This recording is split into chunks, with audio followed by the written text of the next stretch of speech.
Alright, you guys, I wanted to do a video for those of you that had questions over any of these solving of equations in 2.6.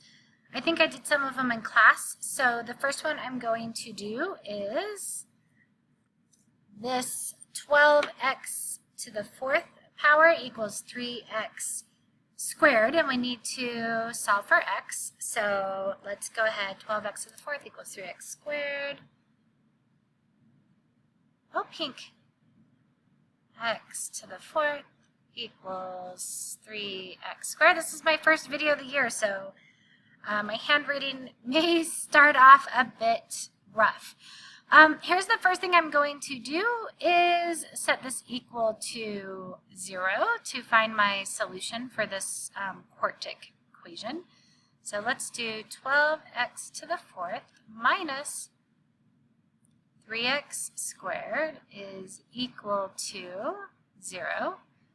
So my first thought is I'm going to take out 3x squareds. What that leaves me left over is 3 can go into 12 4 times. I take out the x squared, so I get 4x squared minus 1 equals 0 still. So right here, one of my answers has to be 0. Even though this is x squared times 3, the only way this is going to be 0 is if I make x 0 right here. So I have found x sub 1 is equal to 0. So I can kind of forget about everything that's on the outside here. And what's on the inside, this is the difference of squares. 4x squared is a perfect square. It's 2x times 2x, or yeah, 2x times 2x. And 1 is a perfect square. It's 1 times 1. Since it's subtraction in the middle, we get 2x plus 1 times 2x minus 1. And now we just need to make both of these zeros to get our other two answers. So this one, I think if I make this negative 1/2, so x sub 2 equals negative 1/2. I literally mentally just solved that linear equation in my head, and this side must be positive 1/2 because 2 times 1/2 is 1, and then minus 1 is 0. So let's say x sub 3 is equal to positive 1/2. Let's double check our answers. Let's see, so show solutions. There we go. 0, 1/2, and negative 1/2. I feel like I did this next one in class, x cubed plus x squared minus 9x minus 9. So I'm going to, well, I might as well do it. Since the next stuff is radicals and I want to do that as a different video.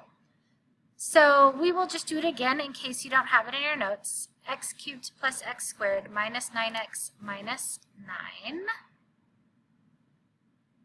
X cubed plus x squared minus 9x minus 9 equals 0. So we're going to solve by grouping here.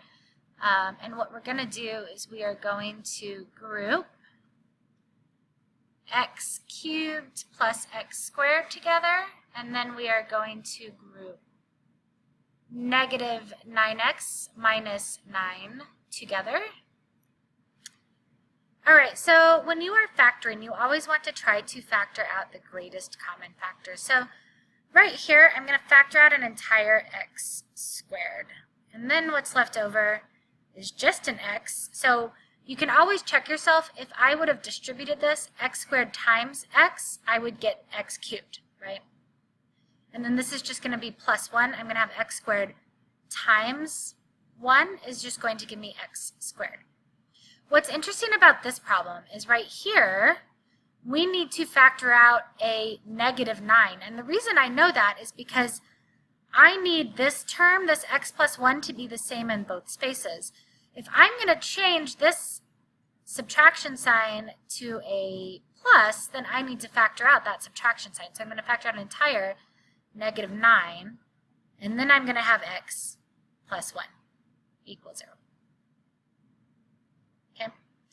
Now, since these two are the same, I can factor that out. So I'm going to get x plus 1. And then what's left over is going to be times x squared minus 9 equals 0. So this is going to be easy. X sub 1 is going to be negative 1 to make 0. And then here, this is the difference of squares. So x times x is x squared, and 3 times 3 is 9. So this is going to factor into x minus 3 and x plus 3. Remember, it's still equal to 0. So x sub 2, or my second answer, is going to be positive 3, and x sub 3, my third 0, is going to be negative 3. Okay? All right, I'm going to stop this video. This was the solving by factoring, and then I will do a video over radicals.